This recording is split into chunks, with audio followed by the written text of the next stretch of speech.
Hi everyone, my name is Natasha and I'm a part of team number 4 as well as my fellow teammates Piper and Andrew.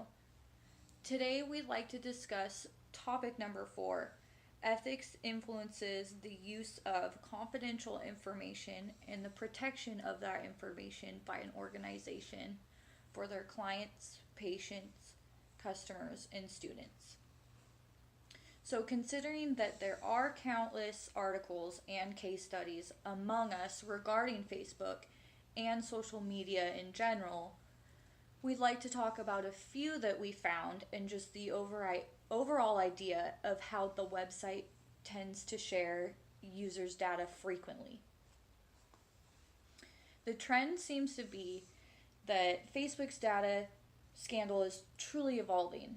These articles and studies can easily be summarized just by stressing the fact that Facebook has the unfortunate tendency to share confidential information that its users provide.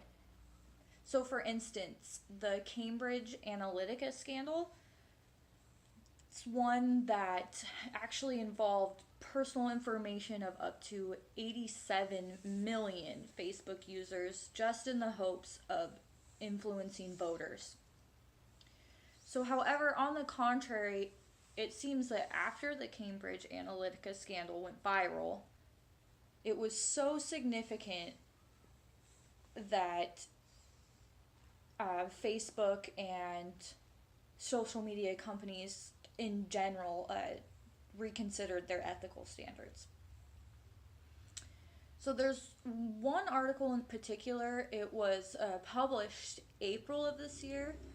It's titled, "We're Making Our Terms and Data Policy Clearer Without New Rights to Use Your Data on Facebook." This case is a slight more ethical when it comes to the protection that Facebook does strive to provide for its users. The article was published by Aaron Egan, Chief Policy Officer, and then Ashley Behringer of the Deputy General Counsel. It's simply stating that Facebook is proposing updates on their privacy policy in their terms of service. The biggest point that's being made throughout this article is concerning what data the company shares. So they stress that they would never sell a user's information to anyone and that it is their sole responsibility to keep this info safe and secure. They also do claim to be making their commitments clear on when and where they do share their users' data. Among many other case studies, the underlying issue still stays the same. The general trend being that Facebook has undoubtedly shared copious amounts of confidential information. The Cambridge Analytica scandal is just one example of many.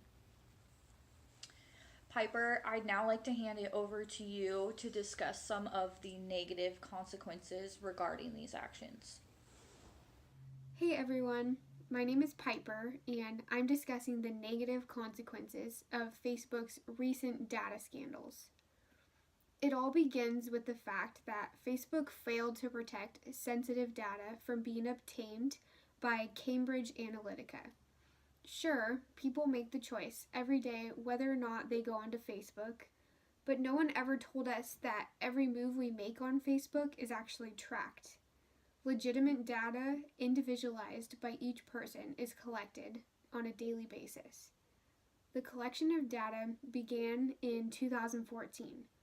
Politicians hired Cambridge Analytica in hopes that they would sway the opinions of voters. Turns out there's data on 87 million Facebook users. Facebook knew in 2015 that Cambridge Analytica had control and access of this data on their users, but they never publicly addressed it. Facebook users have been lied to for years now. People are feeling violated and have a difficult time ever trusting social media again. Thousands have actually deleted their Facebook accounts.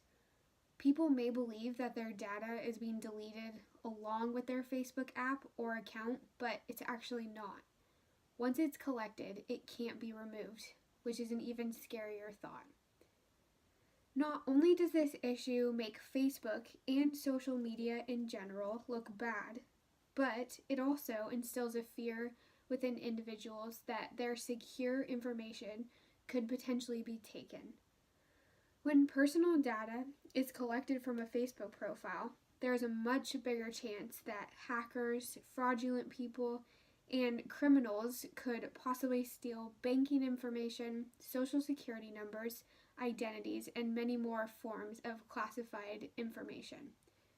Mark Zuckerberg, the CEO of Facebook, created a post saying that there was a, quote, breach of trust between Facebook and the people who share their data with us, end quote. According to the New York Times, he actually fell short of apologizing for the incident. He did, though, admit to a lack of trust with Facebook now. If Cambridge Analytica and Facebook's privacy violations were moral, this whole issue wouldn't have become a worldwide scandal in the first place. Through all of Mark Zuckerberg's work in creating Facebook, he takes a major portion of the blame and negativity. He looks like the bad guy for allowing this to happen in the first place. As you could see in the visual, Mark Zuckerberg now has to address this issue publicly and make sure that everyone knows he is doing everything in his power to fix it. This whole scandal in general has taken a very negative toll on everyone, whether it be the Facebook company itself, Cambridge Analytica, Mark Zuckerberg, or the 87 million people who were affected by this and had their data collected without being informed. There's a vast group of people that are frustrated and very confused. So I'd now like to hand it over to Andrew, as he has some of the positives of this issue. Addressing the positives of Facebook's recent data scandals are no easy task, as millions of users' data were utilized without their direct consent.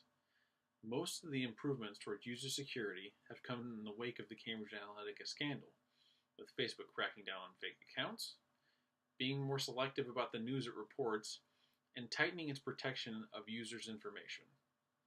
We can all agree that what happened with this information was not a shining moment for Facebook's user security, but I think it's necessary to look at this from a common sense perspective about what data we should actually be sharing on social media.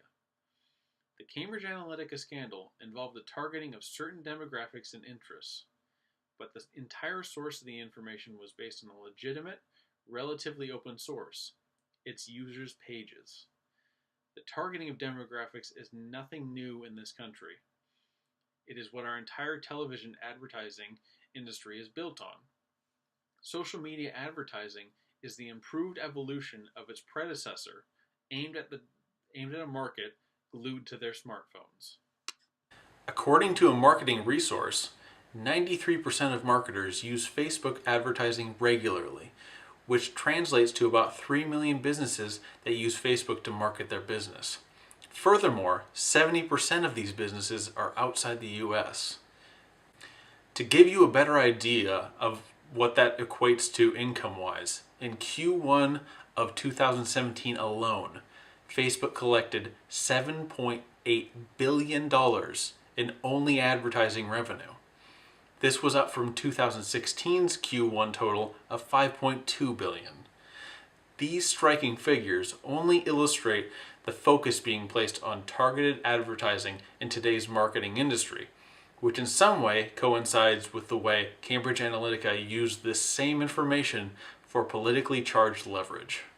We may never realize the impact our misplaced Facebook data had on the election, but deeming Facebook the sole guilty party in this is misguided. In the same way that advertising is designed to capture our attention long enough to make us desire their product that they are selling, Cambridge Analytica designed suggestive political ads based on user information to help capture Facebook users' attention. The end result should be the same process, though. We should make informed choices based on whether to believe the advertisement. Blaming Facebook solely for this would be like purchasing a car, getting a speeding ticket, and blaming the car for the infraction. Facebook is the vehicle in this situation. We provided the acceleration for the issue. While Facebook may be held accountable for what happened to our information, a certain amount of accountability needs to be placed on the users that divulge personal information on a public forum.